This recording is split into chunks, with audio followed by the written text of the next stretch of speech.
السلام علیکم۔ وائس عربیہ میں ایک نئی اپڈیٹ کے ساتھ آپ کو خوش آمدید کہتے ہیں۔ ناظرین، مکہ مکرمہ میں زمزم کے کنویں سے پانی نکلنے کا سلسلہ ہزاروں برس سے جاری ہے۔ دینی متون کے مطابق یہ سلسلہ قیامت تک جاری رہے گا، جبکہ اس کے برعکس دنیا کا ہر پانی قیامت سے قبل معدوم ہو جائے گا۔ زمزم کا پانی کہاں سے آتا ہے اور اس کا ذائقہ امتیازی نوعیت کا کیوں ہے؟ ان سوالات کو العربیہ.net نے ڈاکٹر انجینئر یحییٰ کوشک کے سامنے رکھا، جنہوں نے امریکہ کی واشنگٹن یونیورسٹی سے انوائرمنٹل انجینئرنگ میں اسپیشلائزیشن کر رکھی ہے۔ اس کے ساتھ ساتھ وہ زمزم کے کنویں کی تجدید کے منصوبے کے نگراں بھی ہیں۔ وہ زمزم کے کنویں کے بارے میں مستند علمی اور تاریخی معلومات کا ذخیرہ رکھتے ہیں۔ العربیہ.net سے گفتگو کرتے ہوئے ڈاکٹر کوشک نے واضح کیا کہ زمزم کے کنویں کے ظہور کا واقعہ ہم اچھی طرح جانتے ہیں۔ سیدنا ابراہیم علیہ السلام نے اپنی زوجہ بی بی ہاجرہ اور شیرخوار بیٹے اسماعیل علیہ السلام کو اس ویران بیابان میں چھوڑا تو بچے کو پیاس لگی۔ اس موقع پر ماں نے صفا اور مروہ کے درمیان بے قراری میں دوڑ لگائی اور اپنے رب سے مدد مانگی۔ اللہ رب العزت نے جبرائیل علیہ السلام کو بھیجا، جنہوں نے زمین اور پہاڑ کو اپنے پر سے ضرب لگائی۔ اس ضرب کو حزمتہ جبرائیل کا نام دیا جاتا ہے۔ اس کے نتیجے میں مکہ کے پڑوس میں واقع پہاڑوں کے دامنوں میں شگاف پڑ گئے۔ ان میں پانی کا ایک بہت بڑا ذخیرہ موجود تھا۔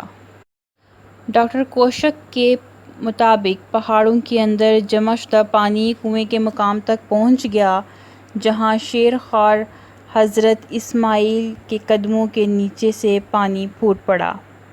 یہ مقام خانہ کعبہ سے 21 میٹر کے فاصلے پر ہے، البتہ اس وقت تک بیت اللہ تعمیر نہیں ہوا تھا۔ کوشک نے بتایا کہ یہ پانی چٹانوں کے 3 شگافوں کے ذریعے کنویں میں جمع ہوتا ہے، جو خانہ کعبہ کے نیچے اور صفا اور مروہ کے سمت پھیلی ہوئی ہیں۔ کوشک کا کہنا ہے کہ زمزم کا پانی جنت سے نہیں آتا، جیسا کہ لوگوں میں مشہور ہے۔ زمزم کے پانی کے منفرد ذائقے کا راز بتاتے ہوئے کوشک کا کہنا تھا کہ اس کا تعلق پانی کے محسوس سمتوں سے معینہ چٹانوں کے ذریعے گزرنے سے ہے۔ کوئی بھی پانی جو ان مقامات سے پھوٹے گا اور کنویں کی گہرائی میں گرے گا، وہ آب زمزم جیسے ذائقے اور خصوصیات کا حامل ہوگا۔ ناظرین، آپ کو بتاتے چلیں کہ آب زمزم کے 60 سے زیادہ نام ہیں۔ ان میں مشہور ترین نام زمزم، سقیہ الحاج، شراب الابرار، طیبہ، برا، برکہ اور رافیہ ہیں۔ مکہ مکرمہ کے لوگ قدیم زمانے سے ہی اپنے مہمانوں کے اکرام کے لیے ان کا استقبال آب زمزم سے کیا کرتے تھے۔ اس پانی کو مٹی کی صراحیوں میں مصطگی کی گوند کی دھونی دے کر مہمانوں کو پیش کیا جاتا تھا۔ اس مہک کے سبب یہ پینے والوں کو زیادہ محبوب ہوتا تھا۔ مکہ مکرمہ میں یہ رواج آج بھی باقی ہے، جبکہ ماہ رمضان میں افطار کے دسترخوانوں پر کھجور کے ساتھ صرف آب زمزم ہی پیش کیا جاتا ہے۔ مکہ کے رہنے والوں کی خواہش ہوتی ہے کہ ان کے مردوں کو تدفین سے قبل آب زمزم سے غسل دیا جائے۔ علاوہ ازیں ہر حاجی اور معتمر اس کو اپنے وطن میں موجود عزیز و اقارب کے واسطے بطور ہدیہ لے کر لوٹتے ہیں۔ اسی اپڈیٹ کے ساتھ وائس عربیہ سے آپ سے اجازت لوں گی۔